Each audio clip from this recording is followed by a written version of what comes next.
न बजिया वैद क्या जाने। लेकिन मैं तुम्हें बहुत बहुत धन्यवाद देता हूं, आशीर्वाद देता हूं, चूंकि मेरी अखाड़े से बहुत ही उभरती हुई एक चुलबुली अच्छी कलाकार हो। मैं बहुत बहुत आपको मुबारकबाद और धन्यवाद देता हूं, आशीर्वाद देता हूं तहे दिल से। जब आप गोरखपुर में गा रही थी हमारे गुरुजी के साथ, मैं देख रहा था लाइव, वहां भी मैंने आशीर्वाद दिया था, शायद देखी हो नहीं देखी हो। लेकिन छोटे उम्र में अच्छी हरकत है, नो डाउट।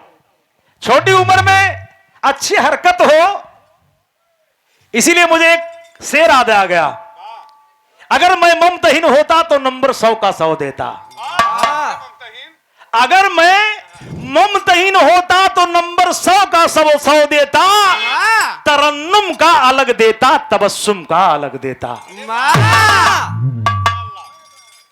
तो एक छोटी सी अभी नवजिया बैत, अब नवजिया बैत पे थोड़ा सा एक लाइन कुछ बजाए कि आवा मास्टर भाई आवा।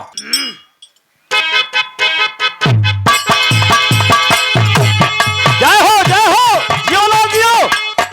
ये देखिए हमारे विजय यादव जी यूट्यूबर और जितने हमारे साथी यूट्यूबर आए हैं, मैं सबको वेलकम स्वागत करता हूं। और छोटे छोटे कलाकारों को आप लोगों ने ऊंचाई पर पहुंचाया है, ऐसे नाचीज कलाकारों को आप लोग सुनते हैं और सुनाते हैं। बहुत बहुत आप लोगों को धन्यवाद देता हूं। कहना है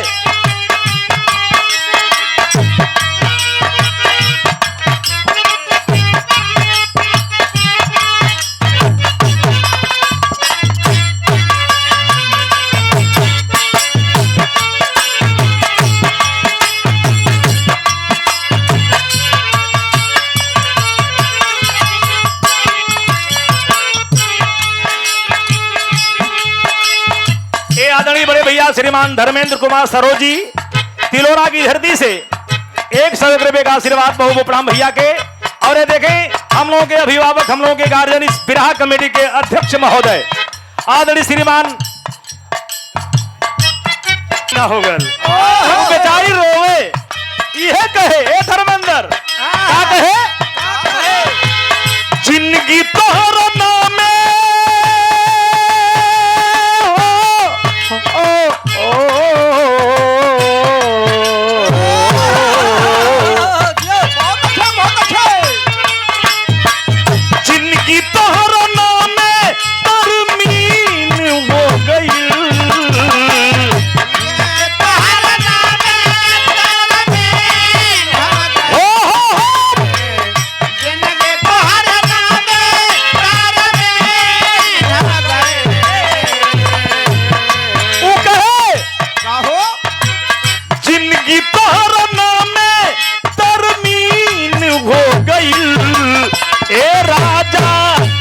दिखला बड़ा दीन हो गई। ए सैया तो दिखला बड़ा दीन हो गई। ओ राजा तो दिखला बड़ा दीन हो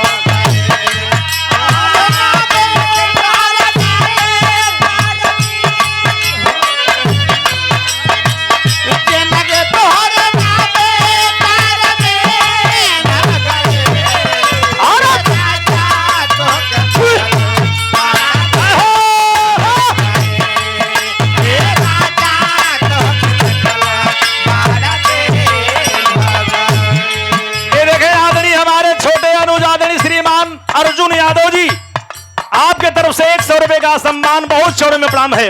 लेकिन कहना है तो हर याद सतावता हमारा के रोवावता, हर याद सतावता हमारा के रोवावता, हर याद सतावता हमारा के रोवावता, तो हर याद सतावता हमरा के रोवावता,